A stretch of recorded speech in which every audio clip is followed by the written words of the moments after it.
এটা যদি খেয়ে এসে যাত্রাবাড়ি শিক্ষা তাও আমি জানি না। আমি গেছিলাম অফিসে 3 দিন পরে বাসায় ফিরে শুনলাম যে সীতাকুণ্ডে খেয়েছে।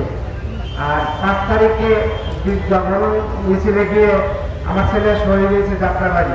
আমার ছেলের অনেক স্বপ্ন ছিল, অনেক আশা আকাঙ্ক্ষা ছিল, সেই আশা আকাঙ্ক্ষা সব ভেঙে গেল। যারা হুকুমদাতা তাদেরকে আমি তাদের বিচার চাই, যারা হুকুম দিয়ে গুলি করাইছে তাদের বিচার চাই। আর আমার মনে কিছু বলার নাই, কান্না বুঝতে আসছে, আমার মনে খুব কষ্ট লাগছে। আমার ছেলের খুব স্বপ্ন আশা আকাঙ্ক্ষা ছিল। আর এর আগের দিন আমার ছেলে বলেছিল আর মাকে, আর মা বলেছিল বাবা আর যাস না। ছেলে বলেছে মানে আমাকে আর একদিন যাবো, একদিন। এই গিয়ে আমার বাসায় খুশি